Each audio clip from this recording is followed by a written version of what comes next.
Good morning, everyone, and welcome to our online service here at Focus Church. We are here at Technica 18.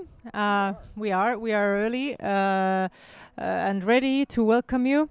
And I'm sure that many of you have noticed how lovely and cold it is this morning. And some of you don't know because you haven't been outside. But I want to encourage you that if you're still thinking that you would like to come today, for example, for the second service, that's also in English, then we have warm coffee and warm tea. So, and space and all the safety things that you need and all that stuff. So you're very welcome to if you're thinking you want to move somewhere and come and meet people today. However, if you're at home, that's also cool. I'm happy that you get to join us this way. And I have Pastor Rodney here who has the message for you today. So if you could say one sentence to get people on the edge of the couch about your message today, what would it be?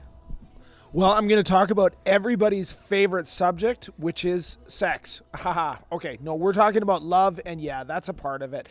And so I think if that doesn't entice you, I don't know what will. We're going to talk about some of the things that we love and about how that affects our lives and then kind of push in at the end towards what does it mean to find ourselves deeper in love with God. Right. So for those who speak Estonian, we do have Estonian translation here on the location. However, we can't do it online. Next week, the first service will be in Estonian. That's right. So then we will have Estonian also online. But yeah, this week it's only possible to have the Estonian translation if you come here in person. And one thing I want to leave you with is that in case you have to go or you have other things to do and you don't hear the announcements today, tomorrow we start our 21 day of fasting. Right. Looking forward to Easter, and we're gonna do that with the book of John all the way until Easter Sunday. So that means book of John, 1 chapter a day. It's very, very nice thing to do together. Yeah. So the idea is that we don't only fast, but we also pray. So always the pointy question is, Pastor Rodney, what are you fasting? I'm going to be giving up sugars. That's my plan. I'm planning on letting go of all sugars and to focus in on the idea of just digging into Jesus and letting go some of the processed foods and whatnot. And so one of my challenges is to not make this about diet, but to make this about Jesus. Mm-hmm. I'm excited for 21 days of fasting and just observing this Easter time and focusing in on Jesus, his life and his ministry. And I know that John is only 21 chapters long, but I'll tell you, reading a chapter a day, it's going to be awesome. And some of those chapters, it's going to be hard to not go into the next chapter, because you're going to find with John, one chapter bleeds into the next, and it's good stuff. Right. And it's also just, I think, a really good timing too. That's what Jesus did. The first thing before he started any big things, he went out to the desert and fasted, focused himself, got himself ready for his ministry and for all the things that he had to handle. And he was in a time of controversy, as we are as well, and all the pressures of the world surrounding him and closing in on him in many ways. So fasting is one way to just open up more space for God. So we don't do it for diet, like you said. That's right. And that's something I have to remind myself. It's not about diet, but creating more space. So replacing sugar with John. Yeah. Absolutely. That's what a good way to look at it. What are you going to fast from? Sugar is also my one of the things. And I really want to actually create more space. So my plan is to remove one of those things that takes time either away, so social media, well, you're on Facebook, but kind of scrolling it and all that is always one good way. Another way is limiting whatever show I want to watch to only one day of the week.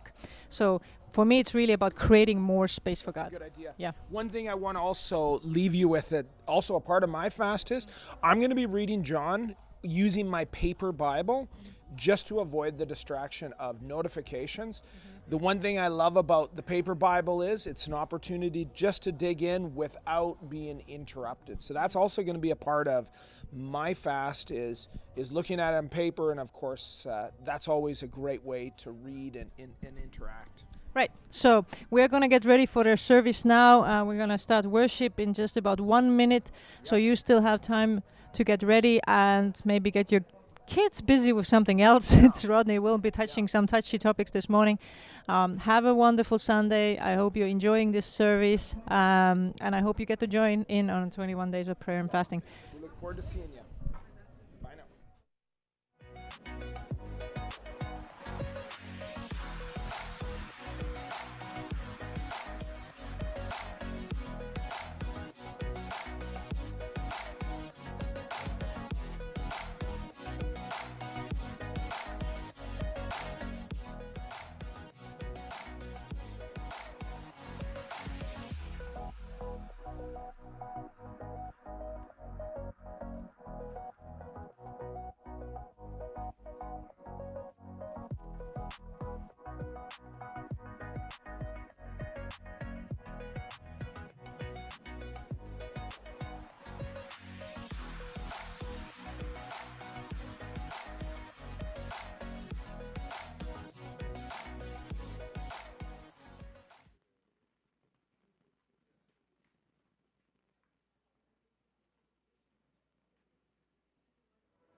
Maybe I got it wrong, yeah.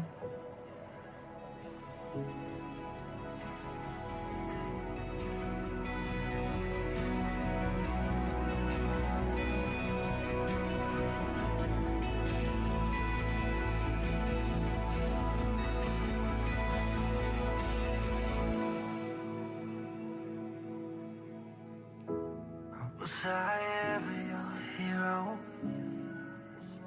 when you needed me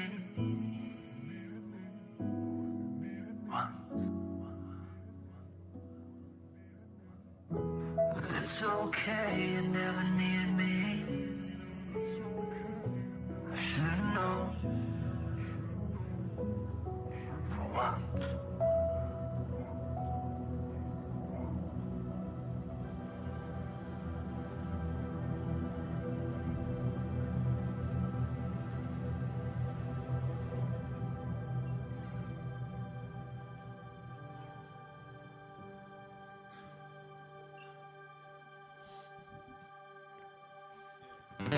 Good morning, church.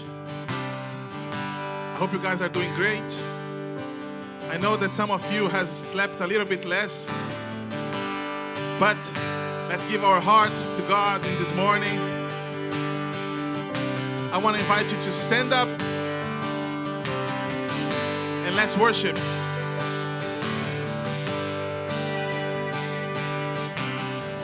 People come together, strangers, neighbors, our blood is one. Children of generations, of every nation, His kingdom come. So don't let your heart be a trouble. Hold your head up high, don't fear no evil. Fix your eyes on this one truth. God is madly in love with you. Take courage, hold on, be strong. Remember where our help comes from. Hey! Oh,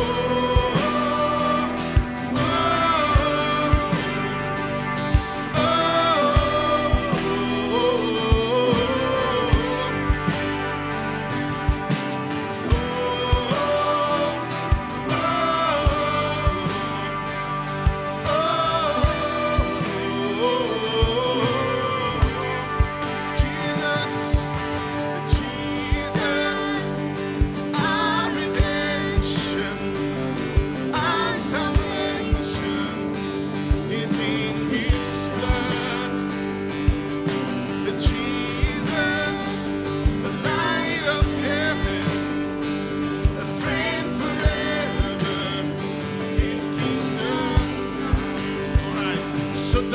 such a heartbeat, a trouble.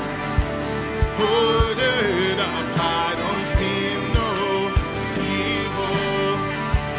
Fix your eyes on this one true. God is madly in love with you. Take courage, hold on, be strong. Remember where our help comes from. Hey. Oh, oh, oh, oh, oh,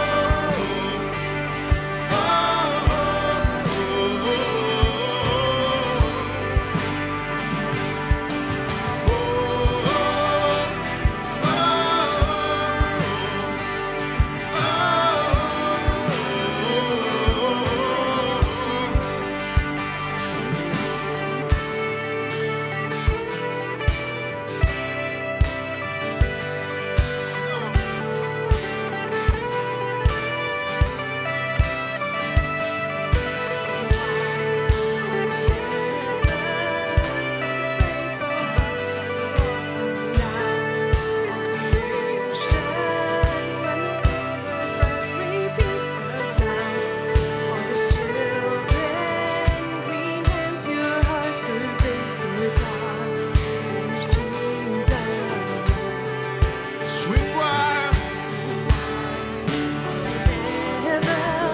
Let the praise go up as the walls come down. All creation, everything with breath, repeat the sound. All His children, clean hands, pure hearts, good grace, good God. His name is Jesus.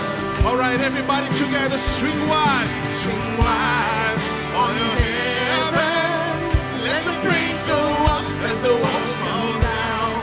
All creation, everything with breath, repeat the sound. All His children, clean hands, pure hearts, good grace, good God. His name is Jesus. One more time, swing wide, on your heavens. Let the praise go up as the walls fall down. All creation, everything with breath, repeat the sound. All His children, clean hands, pure hearts, good grace, good God. His name is Jesus. Oh, Jesus, our redemption, our salvation is in His blood. Jesus, light of heaven, a friend forever, His kingdom come. Let's clap together, Jesus. The Jesus, our redemption, our salvation is in His blood. Jesus, light of heaven, friend forever, His kingdom come. Jesus, our redemption, our salvation is in His blood. Jesus, light of heaven, friend forever, His kingdom come.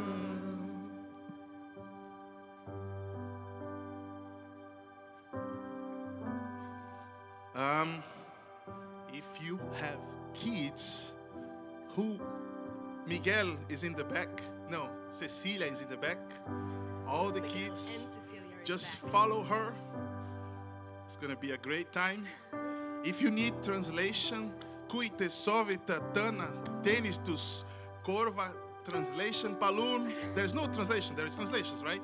So there is translations. Go in the back and they will provide the headphones for you. I want to invite Pastor Rodney to come and have a seat. And God bless.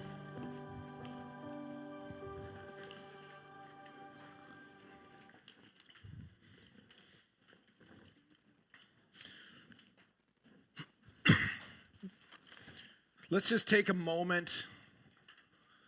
Let's just pray Jesus, we just thank you so much that we can be here today. No matter how we've shown up this morning, we know that you are good, that you are working on our behalf, and that your goodness and your grace is evident in our lives in all things. And so, God, we just pray that we just give this time to you, that whatever our thoughts are, whatever our distractions are in our hearts and our lives, that we would submit ourselves. We'd submit ourselves to you and to the process of what you want to do in our hearts and our lives.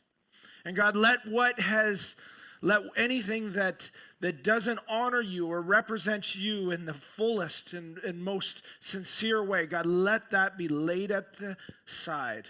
But let us be open to be informed by you and to step into what you want. In Jesus' name, amen.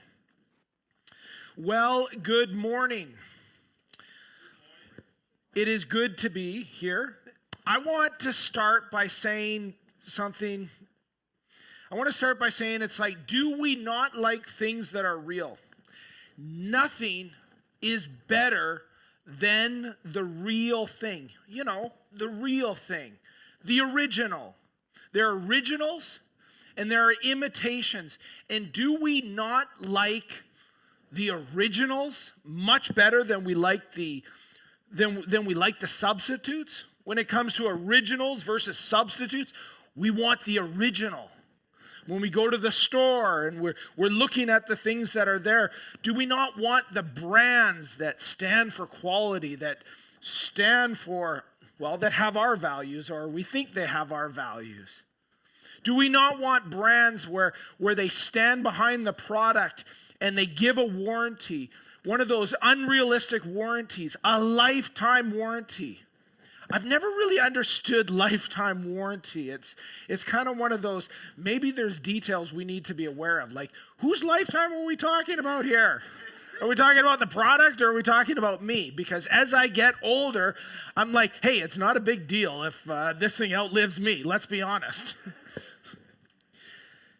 We want the real thing. And sometimes we want the original simply because it gives us well, let's be honest, it gives us a sense of moral superiority or technological superiority. We get to feel good about ourselves. There was once a famous cartoon, South Park, where everybody had moral superiority by driving a certain car. They got to say that they were a part of the elite class. We want the original. We want to feel like we have something that is an original. When I went to buy a vacuum cleaner, I'm not going to advertise any brands here today. I worked very hard not to do that, but there was a certain brand that I wanted, so I could say that I had the original brand. And I would be able to say that throughout the life of this product, that it really did suck, and that was the point of the product. Well, welcome to Focus Church, and we're glad that you're here with us today, either in person or online. We're happy that you have joined us. My name is Rodney, and I hope that you feel welcome today here at Focus. And one thing that you can expect to experience at Focus is that you can expect to experience that our desire is to introduce you to Jesus. It's our desire to every week to introduce the life, the mission, and the vision of Jesus. In fact, at Focus, as a church, who were started by a group of foreigners, this church doesn't really do placeholder Sundays. In other words, every Sunday is based around a strategy. A placeholder is when we give kind of special precedence to something. And we don't do that. We actually, we stay focused on the mission and the vision of the church. And that's what we do every week, so that it would be a consistent message of that. Well, today, for just a moment, I'm going to deviate from that plan just a little bit. I'm going to deviate from that for a moment. In terms of originals and substitutes, we have here at Focus an original. We have an original here at Focus. And that original is yesterday, our pastor, Kristen, was ordained. Okay? She was officially ordained as a part of the Estonian Christian Pentecostal Church. And it was a cool moment to recognize Kristen for the role of which she was given to lead us. I was thinking back over the last couple of days about the journey and my relationship with Kristen and watching how God has raised her up and brought her to this point. On how people, amazing people like Nick and Olivia, they imparted to her, and the relationship that the McKinleys had with her and the other foreigners and other people that were in Estonia. I know for myself, Pastor Ago and I were a part of working with Kristen in 2015, 2016, when she was a part of a leadership school that we were doing. And it was so exciting to watch how she has grown through the years, and then she is here leading us. And I'm so happy that today I get to officially say that she's not just filling the role. And it's not that these titles become important in and of themselves, but because they become important because we recognize what God has done in their hearts and in their lives. So I want you to give a warm welcome to Pastor Kristen. And now we're going to do something that's very uncomfortable. We're going to give you a gift, so please come on up here. Come on up. So here's a gift for you. Here's some flowers. Now you're allowed to hold on to these flowers for just a minute because we're going to need them for the second service, okay? But I'm going to invite you, if you're a follower of Jesus, pray with us. Jesus, you can stand with me. Just take a moment. Jesus, we thank you for Pastor Kristen. Thank you that she is our leader and she is here ordained under what you have called her to do. And so we just bless her in Jesus' name. Amen. Amen. Now, I'm in very dangerous grounds, and I know that. Please have a seat. But I still have the microphone, so thank God. And I was thinking about this morning, it's like, you know how some things are lost in translation? There's an old 80s song. And the chorus of the song is, life is life.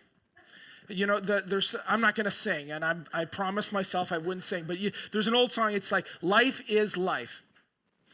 And when they translate it into Estonian, it kind of represents what might happen to me this afternoon, and that is laip on laip, which is corpse, which is the exact opposite. So I might be in big trouble. So if you want to know what happened to me, it's because Pastor Kristen decided that she wanted to get rid of me.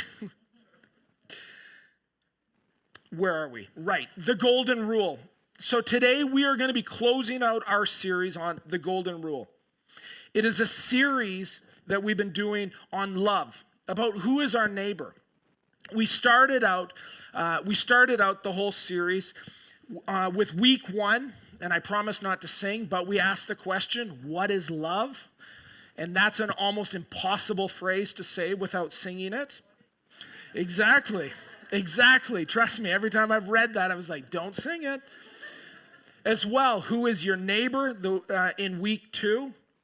Asking the question, who are we responsible to love? Week 3, we had Pastor Ago who talked about marriage and the value and the love in marriage. And you can see all of those. They're all available online. Well, this week, we're going to be doing something, this Sunday, we're doing something a little bit different. We're going to be talking today about unhealthy love, the substitutions, and the imitations. Today we are going to talk about unhealthy love. That's right, there are substitutes and there are imitations. And you might be asked, what does that mean? What is unhealthy love? What are substitutions and imitations? And it's pretty simple. And I'm going to go out on a little bit of a limb with you. It is when we fall in love with substitutions, and to be more specific, unhealthy love is when we fall in love with the wrong person or the wrong thing. And that statement in and of itself might be a little bit of a controversy, but I want you to stay with me. Unhealthy love is when we choose to love a substitute. Yet when we love a substitution, it reminds us that there is something real. A substitution can only exist when there is original. Love is often relatable under the illustration in the presence of a marriage covenant relationship. Real marital love represents what true love is supposed to be in a biblical sense. Books such as Song of Songs, the book that Solomon wrote, are a good example of what it means to be in marital relationship. But before I go on, I want to give a warning for you today for this message. Since we're talking about unhealthy loves, we'll be talking about some of the broken side of humanity, some of the broken human behaviors. The things that we love can be pretty messed up. They can really be off of the rails. And some of these matters, we actually don't want to talk about them on a Sunday morning. And so what we're going to talk about today is it's mature subject matter. So if your kids are in here and you don't want them to hear about some of those unhealthy loves that people can have, now's a good time to quietly maybe let them go, to hear about some of that brokenness about human behavior. The other challenge is this message pushes right up against cultural norms. Some of the things that we see around us in society and we just accept as a part of the reality that we are living in. And so we accept them automatically under the guise of this is what contemporary life is supposed to look like. And yet as a church, as we are here today gathered, our discipleship goals are to walk in the direction of Jesus. And that it can be particularly difficult to walk in the direction of Jesus. Because often walking in the direction of Jesus pushes me to change, pushes me to be more like Jesus and less like the culture around me. It pushes me to be more forgiving. But it also restricts some of the behavioral things that we see around us. And so the message is not meant to condemn anyone. We understand as a church that people come in and out and are at different stages of their discipleship. But it is a reminder that if you are new, the message of Jesus will challenge your beliefs. The message, like if you're brand new, the message of Jesus is going to challenge your beliefs. And if it doesn't challenge your beliefs, then you have made Jesus into your own image. There is a challenge to the message, and the message is not always easy. And for those of us who are familiar with church and are familiar with our spiritual walk with God, the message of Jesus intends to move us in his direction. And for those of us who have been faithful for many years, it's like there is no arrival. Because when I think that I've arrived there, I'm in an awfully, awfully dangerous position. The message is living and it pushes against my attitudes, my beliefs, and my behaviors all the time. And so we might be pushing in a direction that goes against cultural normatives today. The message is not to be in our image, but to be in the image of Jesus.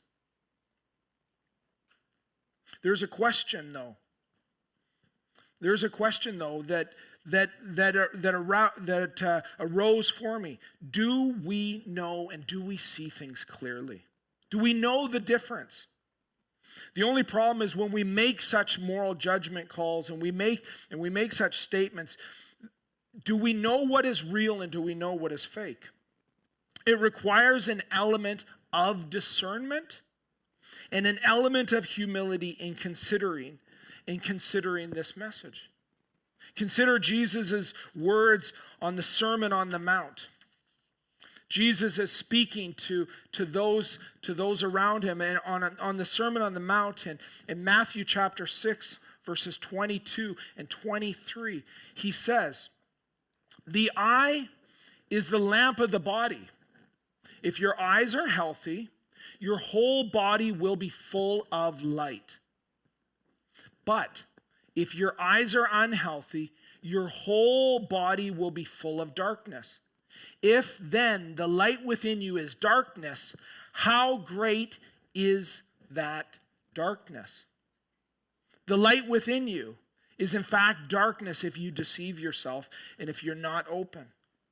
And so it is with that idea that we come humbly and we say, God, let our eyes be healthy, let our hearts be healthy. And in this case, the eye is a metaphor for the heart, which is a metaphor for the will, which is a reminder that we come with a sense of humility. And we say, God, I don't want to be deceived. I don't want to be deceived. I want to be open and ready to hear the truth. Or in this context, to ask the question, what is healthy love and what is unhealthy love? So today, we're going to talk about the dark side of love, the substitutes. If real love is so great, what are the substitutes? It's when we fall in love with the wrong things. Let's take a look at some of those things that we can fall in love with.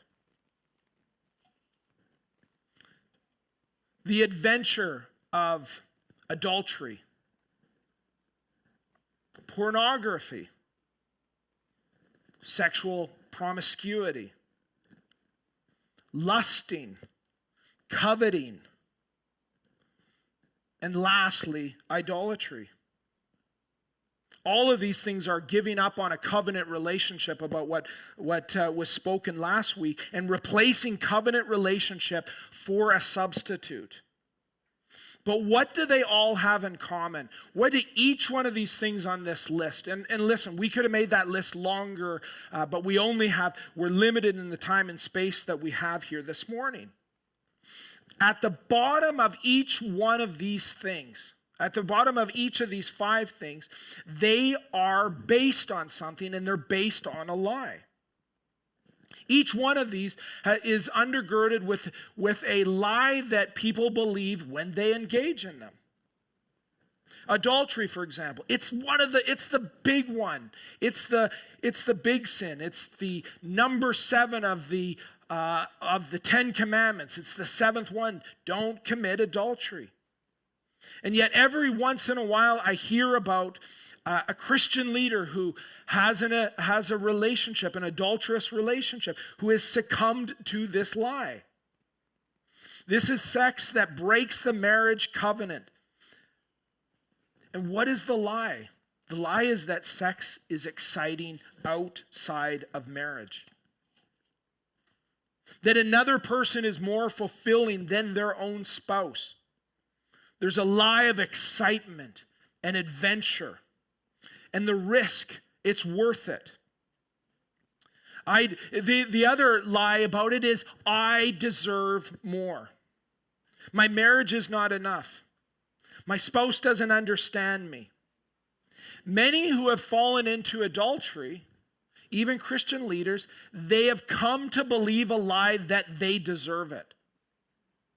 I remember one pastor who we were in connection with my previous job, and when it come out the amount of relationships that he had, and when it had come out, the statement that he made was, I wasn't having sex at home, and so therefore I deserve this. I want this.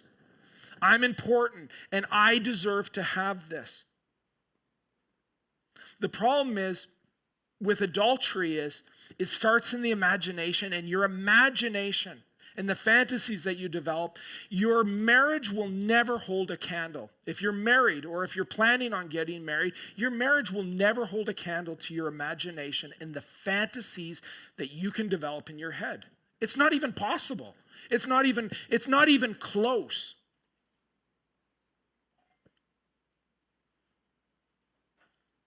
I remember a number of years ago when I was doing quite a bit of traveling with my job.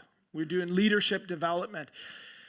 And I was in my 30s at that time, which is well in the rearview mirror. Yeah, you didn't know, did you? Ha, I gotcha. Boom. Surprises every week. And I remember watching TV, and there was one famous Christian pastor, and he was being interviewed because of an accusation. At the same time, there was also a situation up close to myself as well, where one of my colleagues had an affair. And I looked at it, and I did a little bit of an examination, and I thought, okay, what is going on here? Because it was kind of bothering me a little bit. Not in the sense of the shame that it brings on the Christian church, because I believe that the message of the gospel, it's going to go on regardless. No matter who fails, it's going to go on.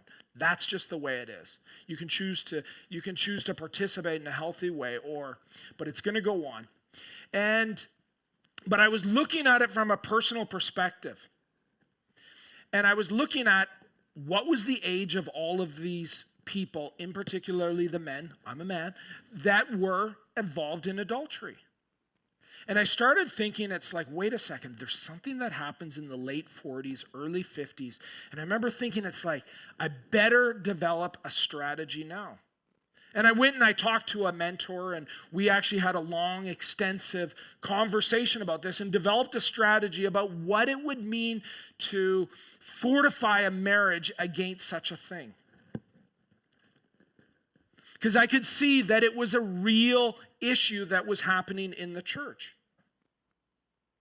Proverbs, the book of Proverbs, which is an amazing book, and I would encourage you to read it. It describes foolishness. It uses foolishness as an adulterous woman. Okay? Now, if you're a woman here, do not be offended by that. And there's a reason for that. And that is the book of Proverbs was written for young men. And so it describes both foolishness and wisdom in the feminine terms to give them an understanding.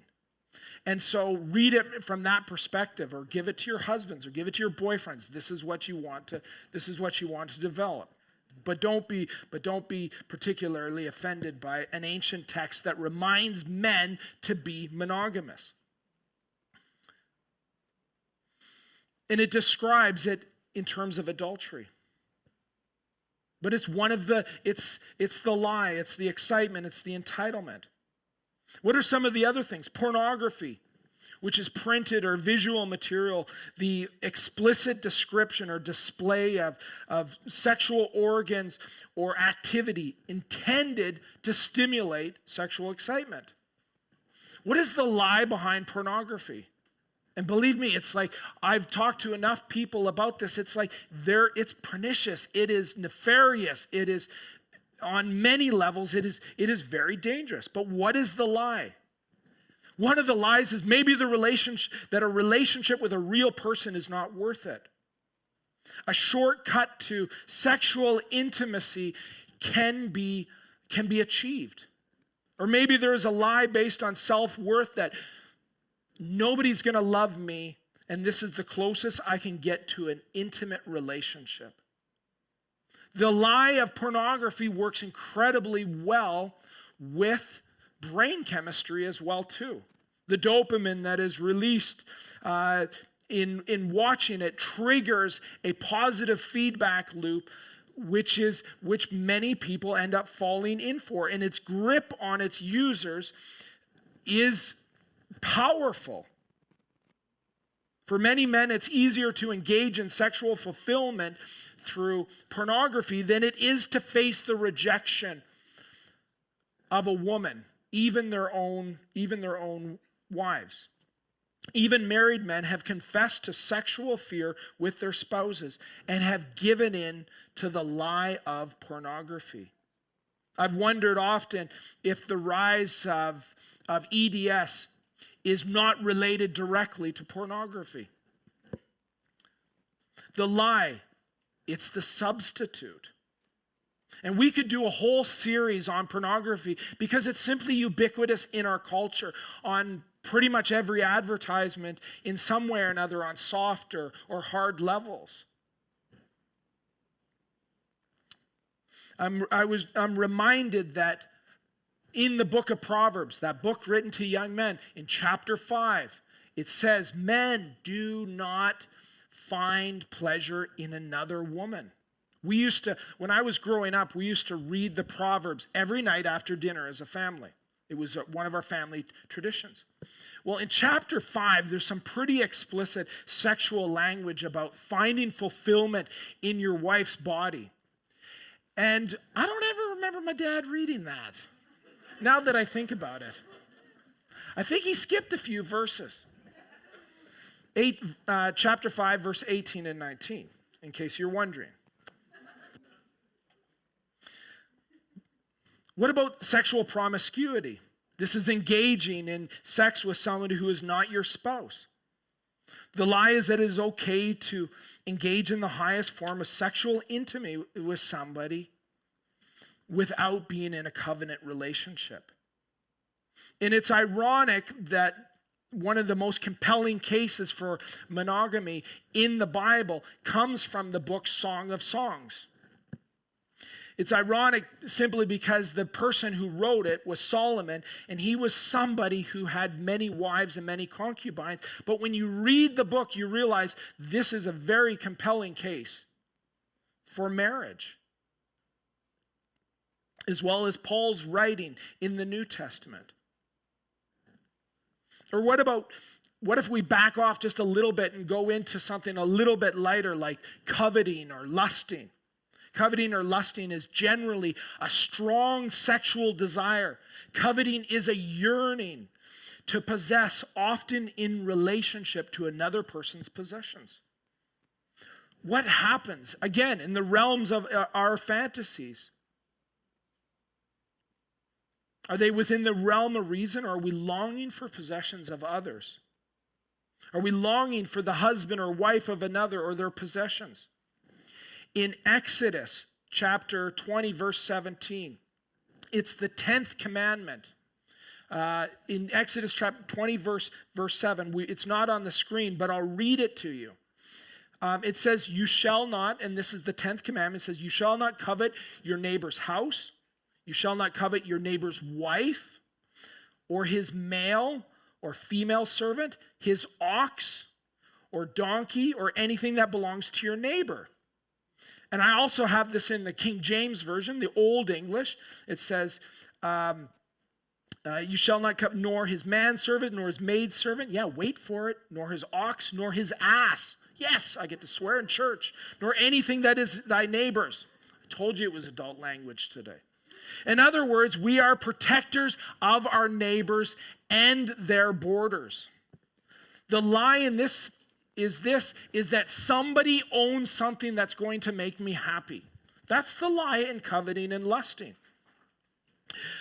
A number of years ago, I read a book on the Sabbath, and the author described, he said, the Sabbath sets boundaries to what is ours and what belongs to our neighbors. What is right, what we can take and what we can't take. And how Sabbath is connected in with this commandment of coveting, of wanting. Well, a number of years ago, I was talking with my neighbor who lives right beside me, and my neighbor and I, we were chatting, and my neighbor brought out showed me where the property line between my house and his house was. And the problem was, the property line didn't match where the fence was. The fence was clearly, I was on his property. What had happened was years ago, they had reconstructed that area, and his grandfather had bought some of the land that it was actually looked like it was on our land. And we had planted trees on that, and on that little strip of land, we had kind of possessed it. And emotionally, I owned the land. In my emotions, I owned that land. I cut the grass there. I looked after that land. It was my land. And I remember kind of the blood rushing from my face when he's showing me this, because we had always had good relationships, and I kind of felt uneasy about it. And we'd have good relationships, and I thought, oh, I'm on his land. And I was a little bit angry because I wanted it, because emotionally it was my land. And I remember reading, do not covet.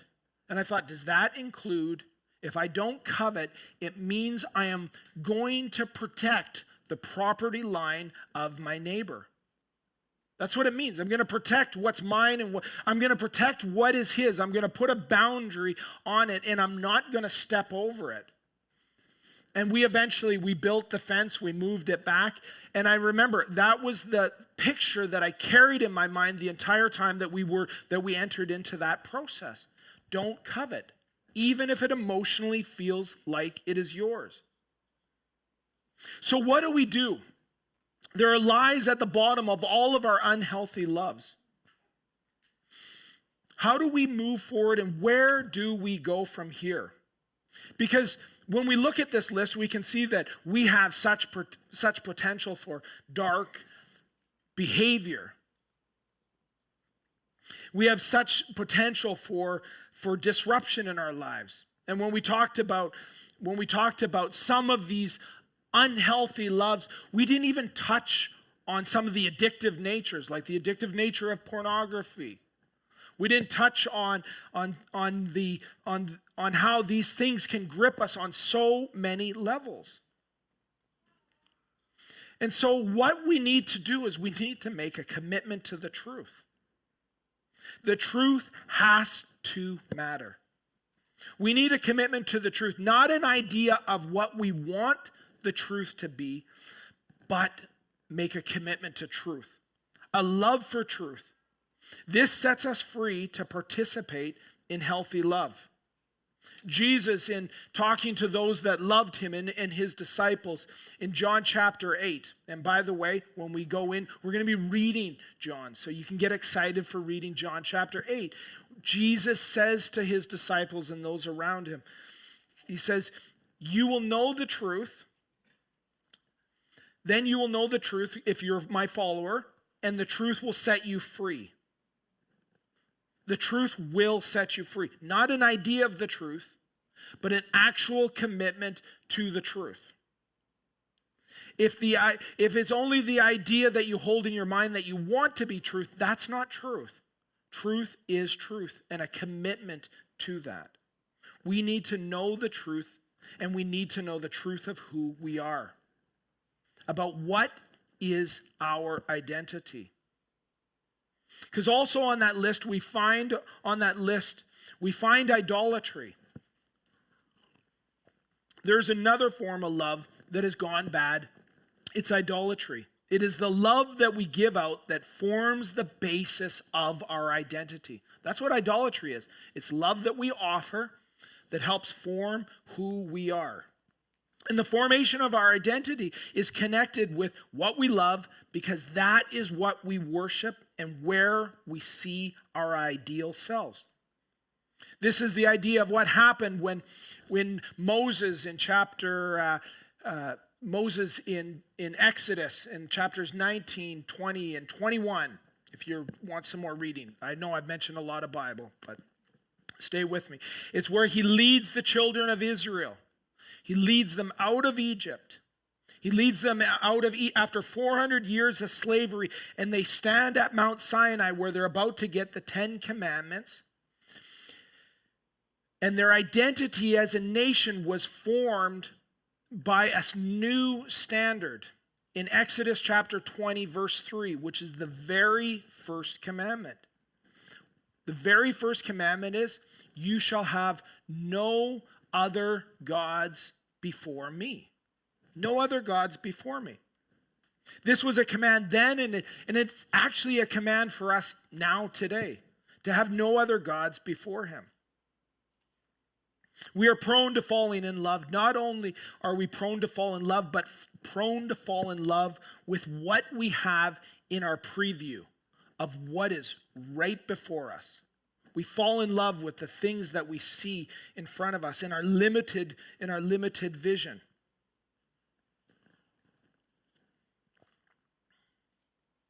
We are creatures of the moment.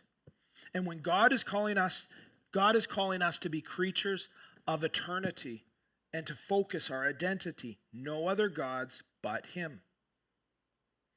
For Israel, it meant to choose eternity over Egypt, choosing God over slavery. But let's go a little bit deeper with identity, just for a moment. As we begin to wrap up, I want to just go deeper just for a second. Identity is not a particularly easy word to describe. It is the answer to the question. It is the answer of the question as described by some organizational social scientists as the answer to the questions who we are and what we do. We often answer these questions with what we do and the organizations that we associate with. As people here on Sunday morning at Focus Church, we associate as a church together. We share about what we do in Focus Church and our participation in the church. When we talk about the organization and what we do, we also speak about what we want to change and what we would like to do. What we would like our participation to be. This, in essence, is speaking about our identity. What we want to do and what we want to change. And when speaking of these changes, do we want to move in the direction of desired identity, an identity from our surroundings around us, or are we willing to lay that down to identify primarily with God? To move to a place where we say no other gods. As a practice of behavior, this sounds like legalism. Yeah, thank you. Sounds like legalism. That we get caught up in this idea that it's about behavior control. But it's not about behavior control. And when we turn it into behavior control, it just becomes of what we do and what we don't do. And that's where condemnation and pain comes in. But as a church, as we move forward, we need to be committed to the truth in God. We were meant to love. We were meant to fall in love. We were meant to find things to find our identity in. We were meant to make those decisions that are rather difficult. And so I want to give you two things as we leave today. And number one is to commit to relational truth. To commit to relational truth. We talked about the unhealthy loves and how we can participate in them. Well, if we want to break that, we have to commit to relational truth between one another and with God. Are we prepared as this series comes to an end to say, God, I want to confess where I am? Are we ready to say, I want to confess and I'm ready to step into your direction? And maybe this needs a pastoral response from you. And as a team, we're ready to pray with you. We're ready to talk with you. Pastor Kristen.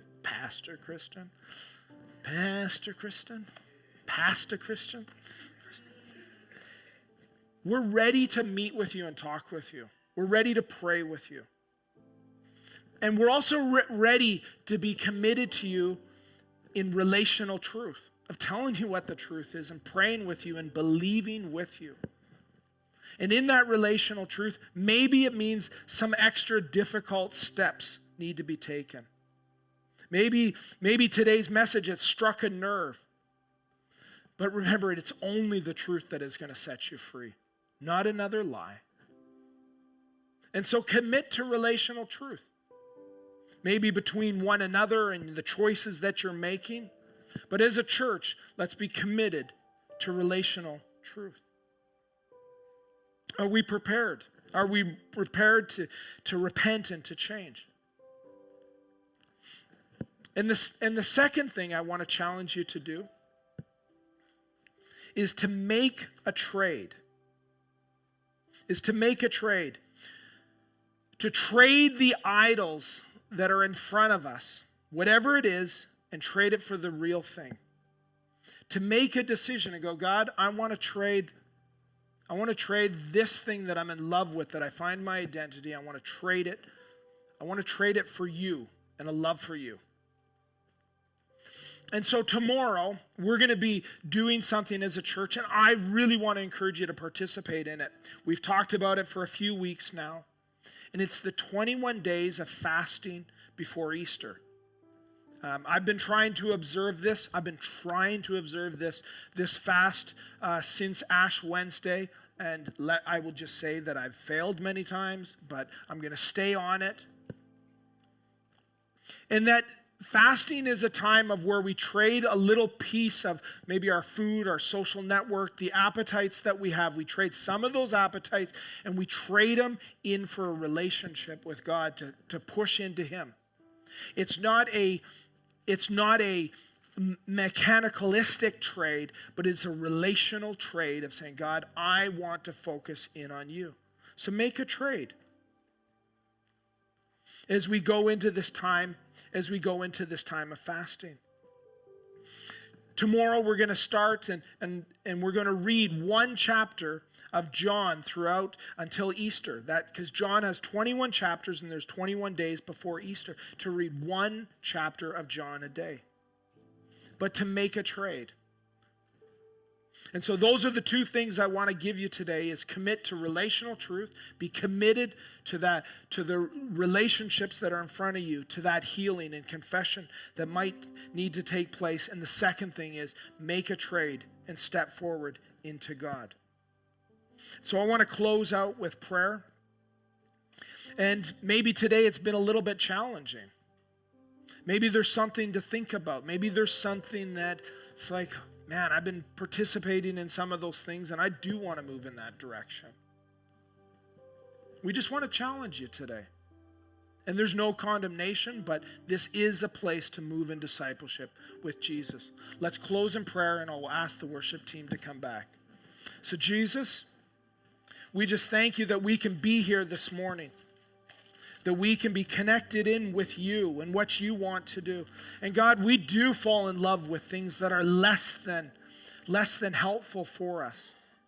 And so God, I just pray that as we go from here, as we continue on in this service, God, that we would make choices to step into truth, to step into authentic love, to not give in to the substitutes or the imitations or the fakes, but to step in to the real thing.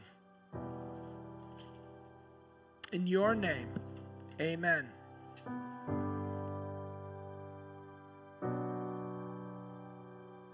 I want to invite you to stand up. This next song is in Estonian. It says, Isegi kui ma ei kuule. Even if I don't listen, I will worship you.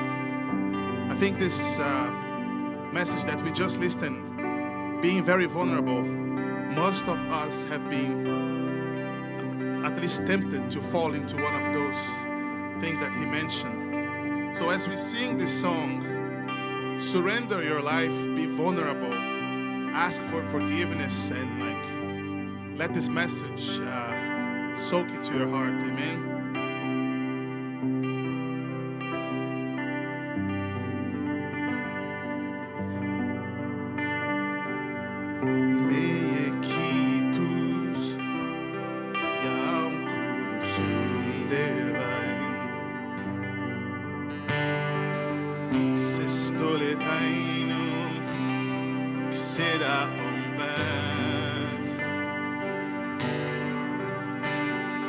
Jesus enime nat kurega per ja iga keltunista sinu väge sest isegi kui ma ei kuule, kui ma ei näe, kui alla siis võta sa mu käest ja hoia kinni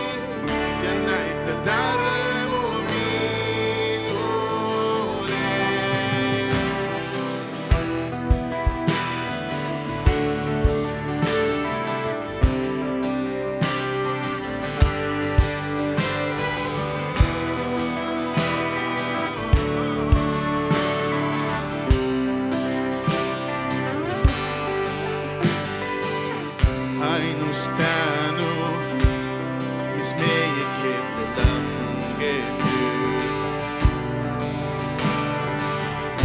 on select it seems the good Ava musilma de sinnak sintas Ava musuda kuyo sinuga Sistizeki kumai kule kumai nai Kukuk Allah sis vertasamukais Yahoya kini ya naita dalmominole Sistizeki kumai kule kumai nai Kukuk Allah sis vertasamukais Yahoya kini ya naita dalmominole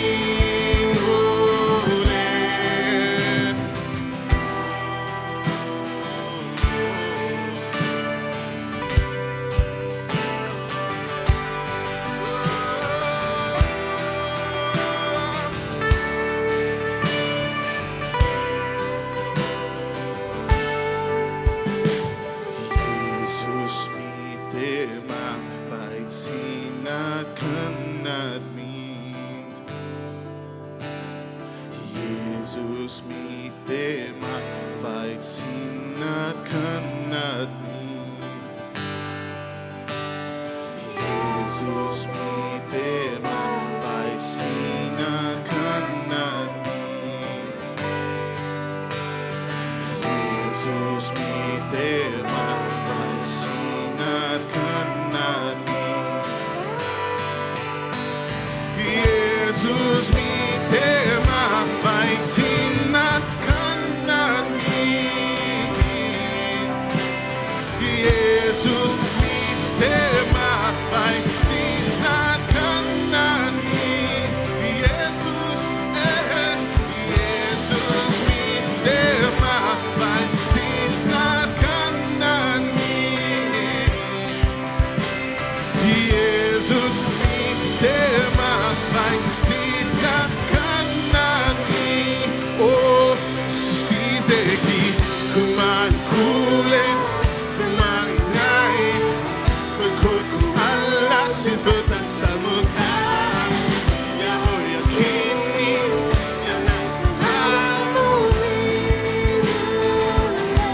Sistizeki kumai kule kumai nai Kukuk Allah sis vertasamukais Yahoya kini ya naita dalmominole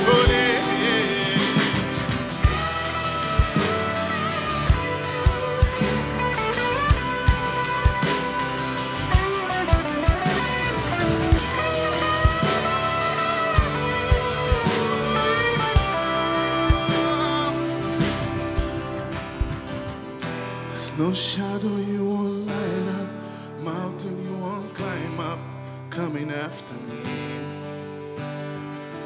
There's no wall you won't kick down, lie you won't tear down, coming after me. Yeah. There's no shadow you won't light up, mountain you won't climb up, coming after me. Oh, there's no wall you won't kick down, lie you won't tear down, coming after me. I want to invite you to raise your arms and surrender your life. We ask for forgiveness, Jesus. You're gonna be our only God. Forgive us, Jesus. We need you. We surrender.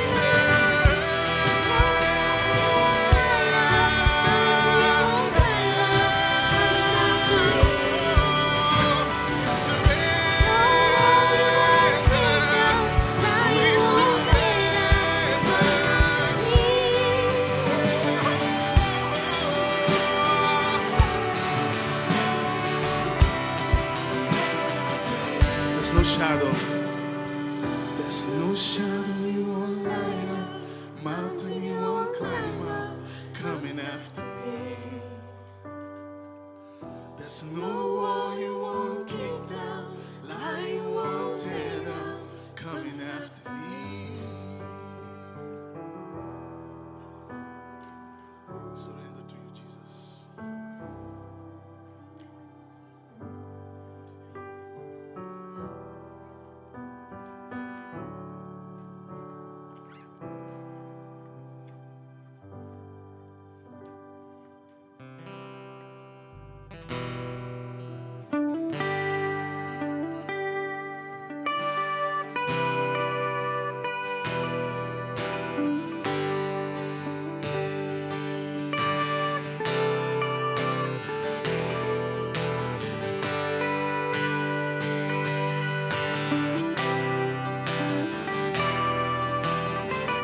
I want to know you.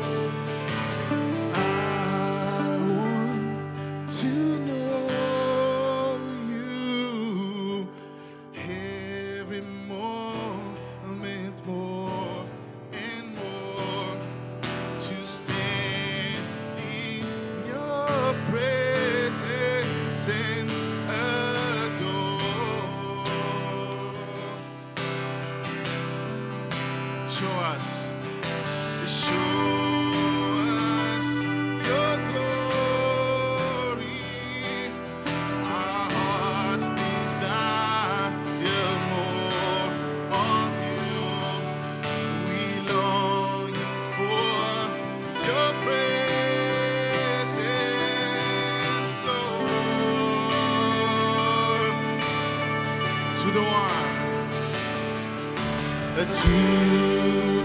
one who's seated on the throne, to the one who reigns forever and ever, be all the glory, be all the honor and the praise, be all the glory, be all the honor and the praise.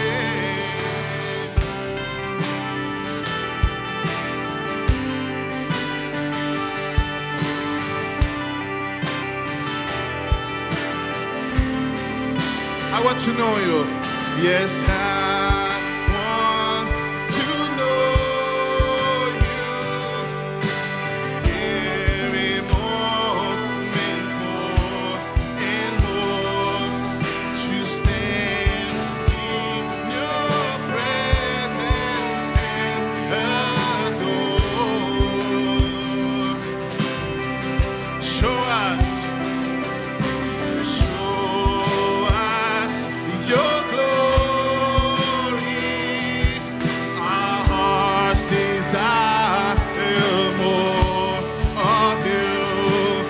We're longing for your presence, Lord. To the one who's seated on the throne, the one who reigns forever and ever, be all the glory, be all the honor and the praise, be all the glory, be all the honor to the one who's seated on the throne, to the one who reigns forever and ever. Be all the honor and the praise, be all the glory, be all the honor and the praise.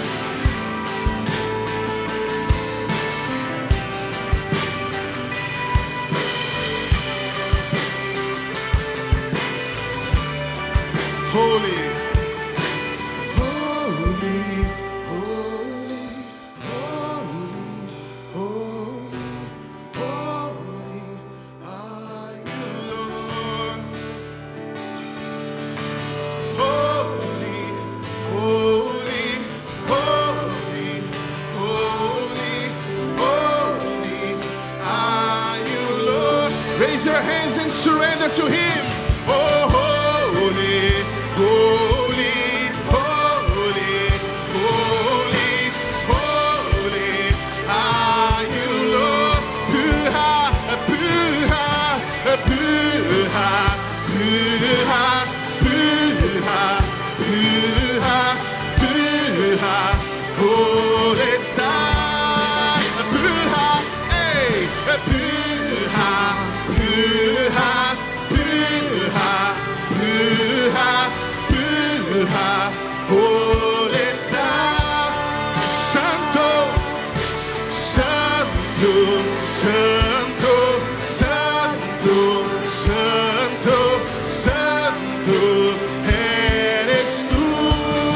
Santo, Santo, Santo, Santo, Santo, Santo,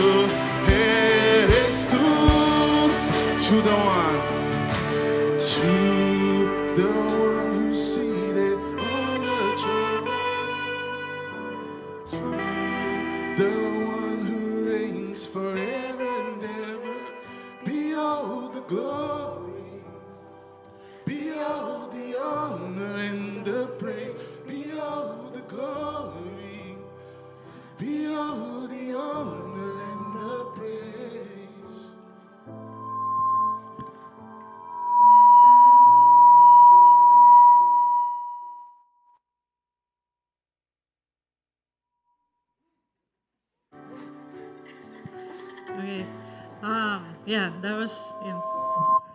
Can you just mute the vocal mics? Thank you. That happens sometimes. So before we finish today, can we have some nice background as I'm sharing some really good news? You can sit for a moment. I just want to turn your attention to just a couple of things before we finish up today. First of all, of course, many of you already know them, but those who don't know, those QR codes that you find in front of you, those are there to just make it easy for you to quickly reach to where you want to get to while you're here in the service. So if you want to find out more about how to connect during the week, you can do that. Actually, I'm like, which part? Right now you can do that, because you shouldn't do that while the pastor is obviously preaching. But then you get distracted. But if you do have a prayer request that you just want to send in anytime during the service, you can use those. And we also have a person here to pray with you today. You can always recognize they have blue tags on, so that I can also pray with you. But these are bluer tags, so you can find them there, and they are happy to pray with you. And so am I. And also on the QR code you find information on how to be part of one of the teams. So even if you see things happen and you have ideas on how to make it better, you can always join.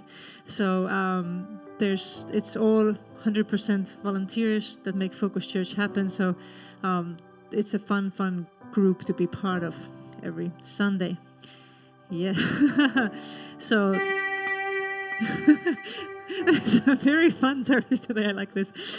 It's always like, sometimes things are so polished. You're like, I love it. It's like, this is us as humans making things together.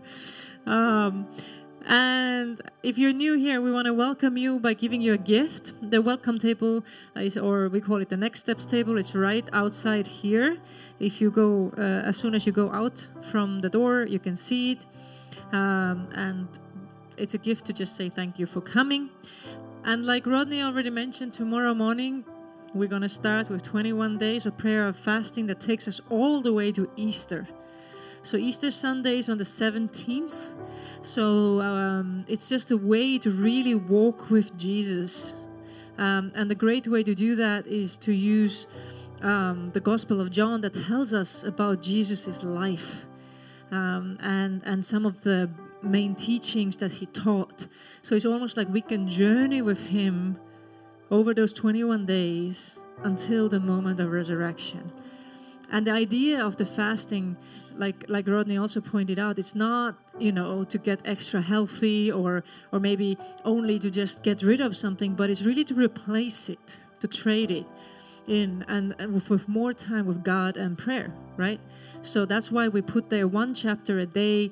It's something that is doable for every single person, and those chapters should lead us to prayer, right? So if it's food that you're fasting, then whenever you feel hungry, that's supposed to serve as a reminder to spend more time with God. Or if you're taking away, let's say, something that takes big parts of your day, lots of time, like for me it's the reels on Instagram, all the cat and dog videos, they're so funny, right? But before you know it, an hour is gone, and that hour could have been spent with God. Whichever it may be for you, that allows you to intentionally carve more time to journey with Jesus and allow him to challenge you. So this is what we're doing, inviting everyone into. It's just something special when you do it together with other people. So that's it from us today. Here we're going to allow the worship team to send us for coffee time. So if we can just stand up and get our feet warm and our voices warm to chat. Oh, sorry. Never mind. Sorry. For the presenters, we'll keep the same song. Holy, holy, holy, holy, holy are you, Lord. Holy, holy, holy, holy, holy, holy are you, Lord. Santo, Santo, Santo, Santo, Santo.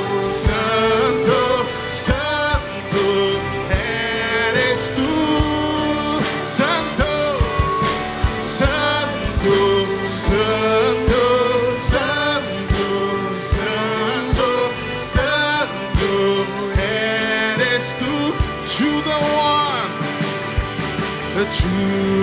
the one who's seated on the throne, to the one who reigns forever and ever. Be all the glory, be all the honor and the praise. Be all the glory, be all the honor and the praise. Have a blessed week.